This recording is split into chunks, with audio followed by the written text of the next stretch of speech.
기도하겠습니다. 하나님, 이곳에 하나님의 말씀의 영을 부어 주시옵소서. 우리 모두가 한 마음과 한 뜻으로 우리를 향하신 하나님의 약속을 붙잡는 이 시간과 자리 되게 하여 주시옵소서. 예수님의 이름으로 기도합니다. 아멘. 무슨 일이든 시작했을 때가 추진력이 가장 좋은 법입니다. 물 들어올 때 노 젓는다라는 말이 있죠. 한번 무엇을 시작하기로 했다면 응원하고 격려해서 일이 흘러가게끔 하는 것이 좋습니다. 그런데 또 우리말에 사촌이 땅을 사면 배가 아프다, 이런 말이 있어서 남이 뭐 해서 잘 되는 것 같은 걸 못 보는 못된 심사가 있습니다. 그래서 다들 좋다, 다들 해보자 라고 할 때 나는 공정하고 중립을 지켜야겠다 해서 부정적인 말을 꺼내서 분위기를 가라앉히는 사람들이 있습니다. 그런데 여러분, 부정적인 말이 긍정적인 말보다 훨씬 힘이 센 거 아시죠? 한 반절이 긍정을 해도 10%가 부정하면 사람들이 거기에 마음이 흔들립니다. 무언가 부정적인 말을 하려면 대안을 제시할 수 있어야 됩니다. 잘 진행되는 일을 무조건 부정하고 막아서는 것은 신중한 것이 아니라 회방 놓는 것입니다. 그것은 당장의 속도를 늦추는 것뿐만이 아니라 모처럼 해보자고 으쌰 하는 그 분위기를 중단시키고 없었던 일로 만들 위험도 안고 있습니다. 그러니 여러분, 부정적인 말들을 하는 것도 또 듣는 것도 경계하시기를 바랍니다. 무슨 일을 시작하려고 하면 충분히 고민하고 시작했다면 이미 시작된 것은 해보는 것이 나중에도 더 좋은 교훈을 남길 수 있습니다. 오늘과 다음 주에 묵상하는 말씀 스가랴서입니다. 구약 성경에 있는 이 스가랴서 선지서인데 사실 우리에게 그렇게 익숙하지는 않습니다. 하지만 우리가 그 전에 살펴본 요한계시록과 마찬가지로 일부분 묵시 문학에 속합니다. 특히 유다의 회복에 대해서 여러 아름다운 표현들이 사용되는 그런 책입니다. 스가랴서는 스가랴서 바로 앞에 있는 학개서와 마찬가지로 포로에서 돌아온 유다인들을 향해 하나님의 말씀을 선포했습니다. 바벨론에서 돌아온 유다인들이 제일 먼저 마음을 모은 것은 바벨론이 함락시킨 무너뜨린 성전을 재건하는 것이었습니다. 그러나 돌아온 유다의 주변에 있는 나라들은 성전을 중심으로 다시 유다가 큰 힘을 가지게 되는 것을 달갑게 보지 않아서 페르시아에게 편지를 보냅니다. 유다인들이 성전 지으라고 제목 모으고 돈 모으더니 그걸로 지금 반역을 일으킬 준비를 합니다. 그렇게 모함을 해서 성전 공사가 중단됩니다. 성전 공사가 중단되고 무려 19년이란 시간이 흘러가 버렸습니다. 원래 유다인들이 성전을 건축하는 것은 이 유다인들을 원래 땅으로 돌려보낸 이 바사왕 고레스의 칙령에 포함되어 있었습니다. 원래 포로로 잡혀온 사람들은 원래 고국 너희 땅으로 돌아가서 너희의 신들을 위한 신전을 짓고 그곳에서 페르시아의 왕과 왕의 가족들을 위하여 각자의 신에게 기도해 주어라. 그게 페르시아식 관용이었습니다. 그렇기 때문에 비록 모함에 의해서 공사가 중단되고 멈췄더라도 유다인들은 사실은 이렇습니다, 진실을 밝히고 다시 공사를 하려는 노력을 해야 했습니다. 하지만 우리는 뭐 나라도 없고 왕도 없으니까 그냥 너무 오랜 포로 생활에 젖어서 패배의식에 붙들렸던 것 같습니다. 결국 공사가 잠깐만 중단된 게 아니라 2-3년이 아니라 20년 가까이 중단되면서 사람들 기억에서 거의 잊혀져 버렸습니다. 성전 공사가 중단된 것보다 더 큰 문제는 백성들의 마음, 이 열망이 식어버린 것이었습니다. 예루살렘으로 돌아오면, 성전을 다시 지으면 다시 우리의 영광이 회복될 것이라고 믿었는데 돌아오긴 했지만 성전 공사가 중단되니 이 영적인 구심점이 세워지지 않는 겁니다. 그러니 약속의 땅으로 돌아오게 하신 그 하나님과 별로 상관없는 삶을 살아간 것이죠. 그런 그들을 일깨운 것이 학개와 스가랴 선지자였습니다. 선지자들은 우리를 약속의 땅으로 돌이키신 것이 전적인 하나님의 은혜다 강조하면서 이 성전을 다시 짓지 않는 것은 조상들이 이전에 하나님 앞에 범죄했던 그 죄를 반복하는 것이라고 꾸짖었습니다. 성전은 짓지 못하면서 대신 자기 집 세우고 자기 사업 일으키는 것은 가능했기 때문에 하나님의 일은 뒷전으로 잊어버리고 자기 일에만 몰두했습니다. 그래서 학개 1장 4절에서 학개가 꾸짖습니다. 성전은 지금 터만 깔아놓고 너희의 집은 벽이 있는 집에 살고 있는 것이 맞는 일이냐. 학개 선지자의 꾸중과 독려로 성전 건축이 다시 시작되었습니다. 그리고 다시 시작된 그 공사 가운데 스가랴는 이제 성전을 다시 세우실 뿐만 아니라 하나님께서 우리 유다를 온전히 회복시켜 주실 것이다 라고 예언합니다. 성전 건축은 단순히 빌딩 하나 올리는 것이 아니라 그들 중에 거하시는 하나님을 기억하는 것이며 하나님께 영광 돌리는 그 거룩한 사명을 회복함으로써 유다가 회복되고 그 영광을 회복한 유다를 통해 온 세상이 주께로 돌아올 것이라고 노래합니다. 스가랴서는 전체 14장인데 이 14장을 두 단락으로 나눌 수가 있습니다. 1장부터 8장까지는 성전과 유다의 회복, 그리고 9장부터 14장은 열방 심판과 또 회복을 다루고 있습니다. 그 중에서 가장 가운데 이 8장이 스가랴서의 전체 주제를 담고 있습니다. 8장 1절부터 13절까지는 하나님께서 예루살렘을 회복시켜 주셔서 사람들이 다산과 장수의 복을 누리고 만물이 사람들에게 풍요를 제공해 줄 것이라는 겁니다.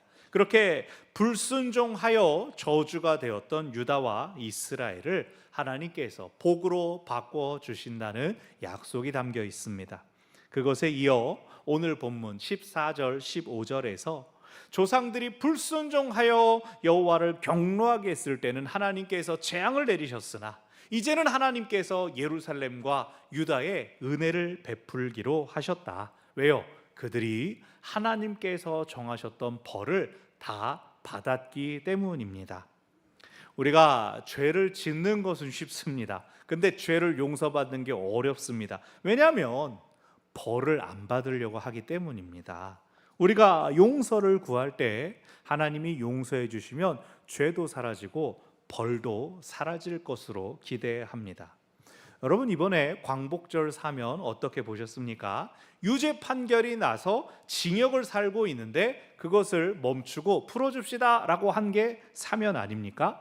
본인들은 내가 억울하게 이런 희생양이 됐고 어쩌고 이렇게 얘기하고, 또 입장이 다른 사람들은 죄값을 충분히 치르지 않았다라고 그래버리니 원래 사면이 가진 용서와 통합보다는 앞으로도 한동안 계속 시끌시끌 분란이 계속될 것으로 생각됩니다. 여러분, 벌을 받아야 죄가 없어지는 것입니다. 우리가 십자가를 볼 때 기억해야 됩니다. 원래 저기가 내 자리였다. 예수님이 우리 죄를 대신해서 벌을 받으셨기에 우리가 용서받은 것입니다. 십자가를 기억하시기를 바랍니다. 벌을 기억하지 않는 죄 용서는 이미 받은 은혜를 싸구려로 만드는 것입니다. 예루살렘과 유다 70년간의 포로 생활로 그 죄값을 다 받았다고 하나님께서 인정해 주셨습니다.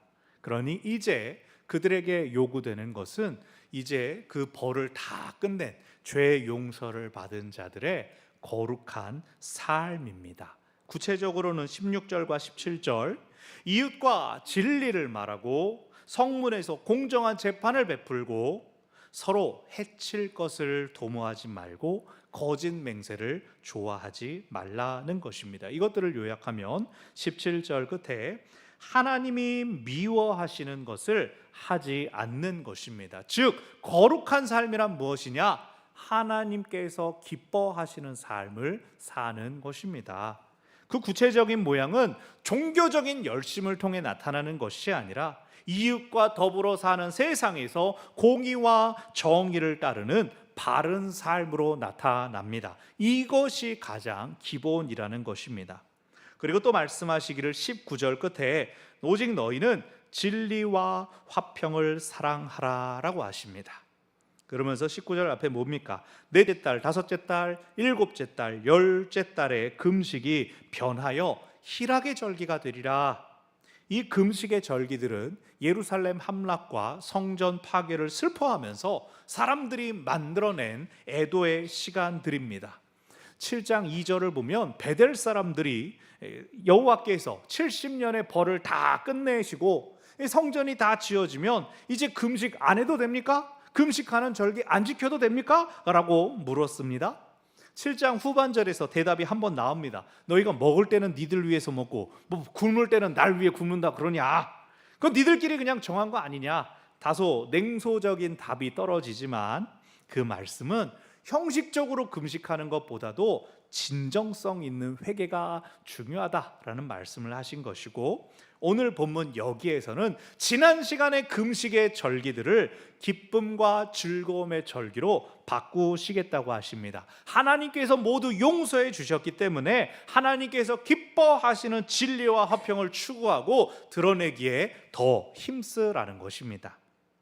그렇게 할 때 20절 여러 백성과 많은 성읍의 주민들이 몰려올 것이라 라고 합니다. 왜 몰려옵니까? 그들도 여호와께 은혜를 구하자고 거룩한 성 예루살렘으로 찾아옵니다. 하나님을 만나기 위해 하나님의 백성들에게로 하나님의 성전으로 몰려들 것입니다. 하나님께서 유다를 벌하시고 치셨을 때에 유다는 만국의 조롱거리요 저주가 되었지만 그 받은 벌이 끝나고 하나님께서 그들을 돌이키사 회복시켜 주실 때에는 그 약했던 유다, 나라 잃고 세계 열방에 뿔뿔이 흩어져 버린 유다를 조롱하던 열방이 거꾸로 그들에게 나올 것이라는 약속입니다. 그것도 23절을 보면 이방 백성 10명, 말이 서로 다른 10나라의 사람들이 유다 사람 한 사람의 옷자락을 붙들고 하나님이 당신과 함께 하심을 들었습니다. 우리도 당신과 함께 가겠습니다. 간다라는 것은 예루살렘을 향한 순례의 여정을 의미합니다. 예배하기 위하여 성전으로 나아가는 것입니다. 유다인들을 부러워하면서 나도 예루살렘에서 예배할래요, 나도 하나님께 나갈래요, 그런 날이 올 것이다 라는 약속의 말씀을 주십니다. 여기 옷자락이라고 하는 것은 우리가 지난 수요일에 민수기 15장을 살펴보면서 옷 끝에 술을 달아라, 장식을 달아라 하신 그것을 따른 겁니다. 너네가 내 백성임을, 거룩한 백성임을 드러내기 위해서 옷 끝에 술을 달아라. 그래서 파란색, 흰색 실을 섞어서 길게 늘어뜨린 줄 장식이 있습니다. 그 하나님의 명령을 지켰을 때에 유다가 망하고 그들이 포로 되었을 때에는 저거 봐라, 저거 유다 사람이지, 저 옷을 보니까 유다 사람이지, 저거 나라 망하고 하나님께 벌 받은 사람들이지, 손가락질 당했던 그들이, 약한 백성이었던 그들이 하나님께서 유다를 회복시키실 때에는 그 술과 장식이 하나님의 백성이라는 표지가 된다는 겁니다. 이방인들이 보고 유다인이다, 하나님의 백성이다, 우리도 당신과 함께 하나님 앞에 나아가도록 우리를 데려가 주세요, 우리를 안내해 주세요, 인도해 주세요 한다는 것입니다. 그것이 바로 열방 중에서 이스라엘 자손을 거룩한 자손으로 쓰시고자 한 하나님의 계획과 섭리의 실현입니다.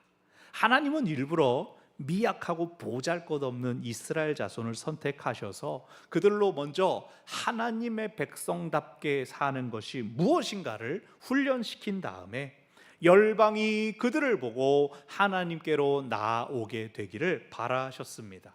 이스라엘은 자기들이 크고 위대한 왕국이 되고 모두가 우리를 우러러보게 되면 그렇게 되겠지, 우리를 따라오겠지라고 생각했지만 하나님은 철저히 하나님의 말씀에 순종하는 것을 요구하셨고, 불순종했을 때 그들을 멸망시켜 세계에 흩어버리기까지 그들을 가르치셨습니다.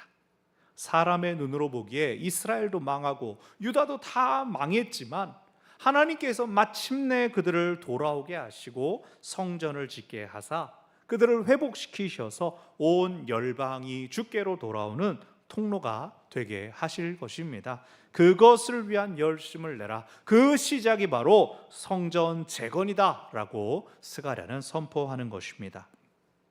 오늘 말씀을 통해 우리가 세 가지를 기억하기를 바랍니다. 첫 번째, 우리가 되기 위하여 나를 내려놓으시기를 바랍니다.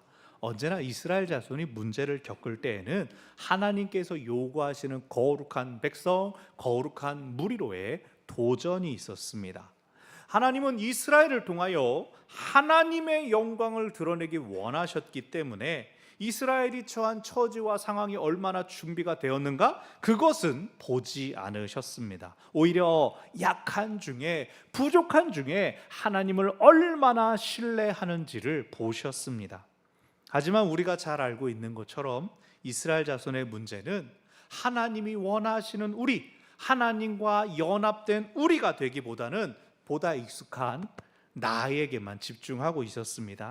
나는 약해, 나는 수가 적어, 나는 경험이 없어. 늘 나의 핑계였습니다.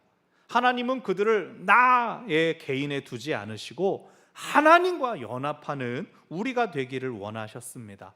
바벨론에서 돌아오게 하신 것도 그들이 조상들의 불순종을 따르지 않고 하나님의 말씀을 듣고 따르기를 원하셨습니다. 이제는 나와 함께하자, 이제는 우리가 되자 하나님께서 초대하셨습니다. 하지만 여전히 나이고자 하는 마음은 성전 재건을 방해하는 세력에 좌절하고 절망하고, 그래서 이것만 지으면 모든 것이 형통하리라는 나의 기대는 허망하게 무너진 것입니다. 하나님 말씀하십니다. 이제는 재앙이 아니라 은혜가 예비되었으니 함께 사는 이웃들과 진리를 말하며 정의로운 판결을 하라. 서로를 해치려 하지 말고 속이려고 하지 말아라. 스스로를 채우기 위하여 남을 해치는 것도 감수하는 모든 죄를 버려라. 하나님께서 미워하시는 것은 버리고 하나님께서 기뻐하시는 일을 하라. 그것이 바로 하나님과 연합되는 것, 나가 아니라 우리가 되는 것입니다. 하나님과 연합하는 우리가 되기를 바랍니다. 나를 내려놓고 우리가 되기를 바랍니다. 아멘. 오늘 말씀을 통해 기억할 것 두 번째는 하나님은 슬픔을 기쁨으로 바꾸어 주시는 분이십니다. 하나님께서 금식에 대해서 가르쳐 주시는 것은 아주 분명합니다. 누구를 위하여, 무엇을 위하여 애통하는지를 분명히 하라는 겁니다. 성전도 하나님의 것입니다. 예루살렘도 하나님의 것입니다. 그런데 자기 것 빼앗긴 것처럼 슬퍼하다가 이제는 자기가 되찾은 것처럼 기뻐하는 것은 참된 주인이신 하나님을 패싱하는 것이죠. 넘어가는 겁니다. 그래서 하나님께서 니들 위해 먹고 나를 위해 굶느냐 그렇게 하신 것이죠. 하지만 그들이, 유다 사람들이 왜 성전이 파괴됐을까? 왜 예루살렘이 무너지고 우리는 쫓겨났었을까? 그것을 자기들 안에서 찾는다면, 그들의 죄를 회개하며 뉘우치는 금식을 한다면 이제 지난 금식의 절기들이 기쁨과 즐거움의 절기가 될 것이라고 말씀하십니다. 왜냐하면 하나님께 불순종했던 죄악들을 분명히 기억하고 있는데 하나님께서는 이제 벌이 끝났다, 회복시켜 주셨으니 용서받은 것 아닙니까? 거룩한 성이 함락되던 그 날에 대한 기억이 생생할수록 오늘 받은 은혜와 감사와 감격이 더욱 커지는 법입니다. 이제 애통은 끝났습니다. 그러니 죄에 붙들리는 것도 해방됩니다. 자유인이 행할 것은 하나님께서 기뻐하시는 것을 사랑하는 것입니다. 그리고 하나님은 진리와 화평을 기뻐하신다고 말씀하셨습니다.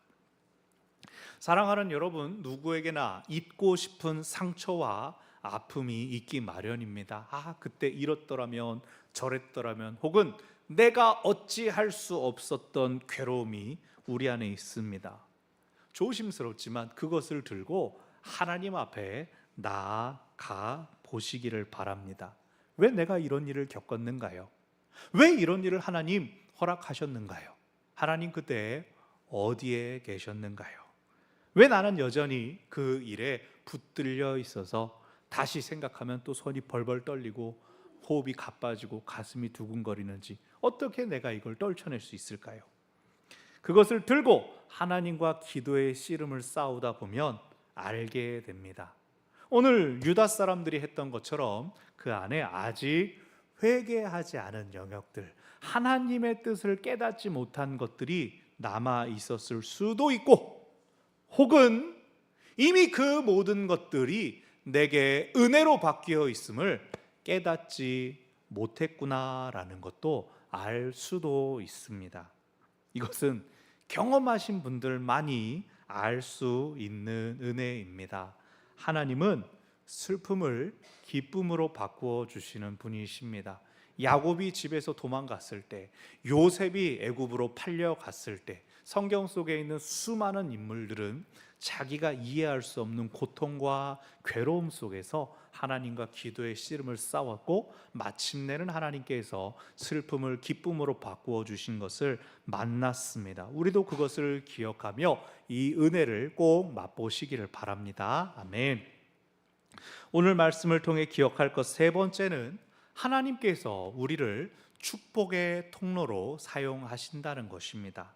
하나님께서 함께 하심으로 성전이 재건되고 유다가 온전히 회복되는 날에 열방의 백성들이 유다인들을 붙잡고 우리도 예루살렘에 데려가 달라고 조르는, 아직은 상상할 수 없지만 일어난다면 굉장히 흥미로운 일이 일어날 것이다 말씀하셨습니다. 한때 나라를 잃고 성전마저 파괴된 보잘것없는 민족이 세계 열방을 주께로 인도하는 거룩한 제사장 나라가 되게 하시겠다는 겁니다. 하나님이 그들과 함께 하심으로 그들이 복을 받기 때문입니다. 즉 회복된 유다는 그냥 자기들이 사는 것만으로 하나님의 살아계시다는 증거가 될 것입니다. 사랑하는 여러분, 우리를 통하여 하나님의 회복의 역사가 나타나기를 바랍니다. 아멘. 우리가 잘되고 높임받아서 하나님께 영광 돌릴 수도 있습니다. 그러나 우리가 약하고 가난하더라도 우리가 하나님 앞에 여전히 신실한 태도로도 큰 영광이 됩니다. 아멘. 여러분 덕분에 제가 여러 목사님들한테 인기가 좋습니다. 지난 주간에 제 대학 동기 목사님을 만날 일이 있었는데, 그분이 이제 이 근처에 강북구에 우리보다 큰 교회 1000명이 되는가 큰 교회로 이제 연말에 부임한다고 이제 저한테 인사를 하는 거예요. 그러면서 이 목사님, 얼마 전에 그 위임 예식을 유튜브로 잘 봤어요. 너무나 아름답고 부럽더라. 그러면서 나도 많이 가르쳐 주세요. 이렇게 얘기를 하는 겁니다. 제가 22년도에 우리 교회 부임하면서 하도 막 입이 막 귀에 걸리고 자랑을 하고 다녔더니 대체 어떤 교회를 가길래 저렇게 들떠가지고 그러고 있는가, 많은 사람들이 저를 보고 있다가 이제 위임까지 받고 그 3년 열심히 달려와도 머리도 새지 않고 항상 웃고 항상 행복한 걸 보고, 어디 가서 교인 흉도 안 보는 것을 보고는 야 잘하나 보다, 제가 잘한다기보다는 그 교회가 잘하나 보다, 좋은 교회, 진짜 제대로 된 교회 만났는가 보다 그러면서 부러워해요. 저보다 나중에 이제 우리보다 큰 교회 부목사님도 있고 애들도 어른도 많은 그런 교회 부임하면서 좋다 말을 안 해요. 기도해 주세요 이런 말을. 저도 기도해 달라고 했어야 되는데 자랑만 했네요. 나중에 이제 한 1년 지나고 나서 어떻게 목사님 잘하고 있어요? 이렇게 안부를 물어보면은 그냥 하다가 막 그 장로님이 부목사님이 이러면서 막 푸념을 한 다음에, 이 목사님도 다 알지, 그런 시간 다 있었지, 어떻게 견뎠어? 그러면은 그래요 그러면서 나는 그런 일을 겪어보질 않아서 모르겠다, 수고해라, 화이팅이다, 그러고 이제 얼른 전화를 끊죠. 여러분이 저를 사랑해 주시니 제가 누구 때문에, 성도 때문에 힘들다고 푸념할 거리가 없고, 하고 싶은 것 여러분 이거 하면 어떻습니까? 상의하면 거의 마음 모아주시고 응원해 주시고 기도해 주시고, 코로나 끝난 때로부터 예배 인원이든 헌금이든 조금씩 늘어가고 있으니 제가 아는 제 주위에서는 제가 가장 행복한 목사입니다.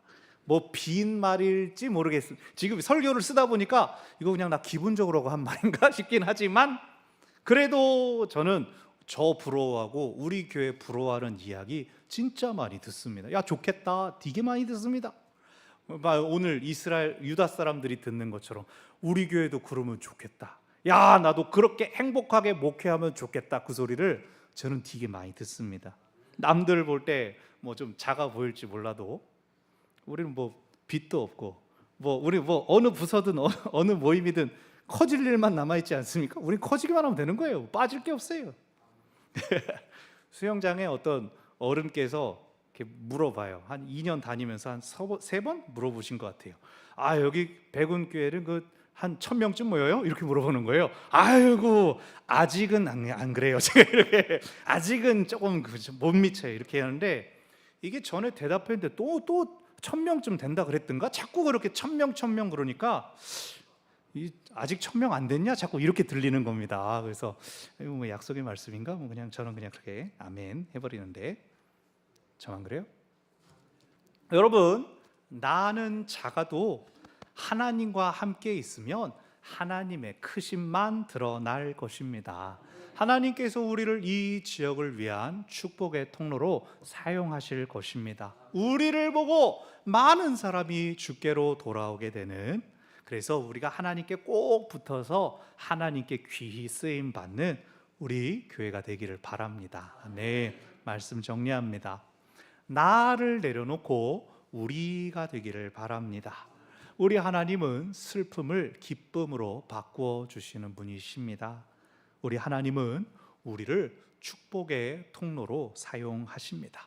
많은 사람들이 하나된 우리의 기쁨을 통하여 하나님께로 돌아오게 되기를, 그렇게 주가 쓰시는 우리 모두가 되기를 바랍니다. 아멘. 기도하겠습니다. 하나님, 오늘 하나님의 말씀을 우리를 향한 약속의 말씀으로 받습니다. 우리가 하나님과 연합되기를 힘쓰고 또 서로가 연합되기를, 그렇게 거룩한 우리가 되기를 힘쓰게 하여 주시옵소서. 주님, 우리 안에 많은 아픔과 상처들 있습니다. 우리의 웃음 그 속에 다 드러내지 않는 괴로움들이 있습니다. 그러나 하나님은 슬픔이 변하여 춤이 되게 하시는 분이신 줄 믿사오니 하나님, 이 모든 것들을 허락하신 뜻과 의미 우리로 알게 하여 주시고 이 지난 슬픔이 이제는 기쁨과 감사가 되게 하여 주시옵소서. 주님, 무엇보다도 우리가 하나님과 함께 살아가는 이 기쁨과 감사의 모습이 이 지역을 향한 구원의 초대가 되게 하여 주시옵소서. 많은 사람들이 주께로 돌아오기를 원하는 그 마음들을 우리 교회를 통해 마음껏 드러내고 표현할 수 있도록 예배가 회복될 뿐만 아니라 그들의 삶의 정의와 공의와 평화와 진리가 회복되는 역사가 나타날 수 있도록 우리를 하나님의 손에 붙들린 주가 쓰시는 도구가 되게 하여 주시옵소서. 그 약속의 말씀 아멘으로 받아들이며 하나님과 함께 동행하여 가겠습니다. 주께서 저희를 주장하시고 주께서 저희를 인도하여 주시옵소서. 예수님의 이름으로 기도합니다. 아멘.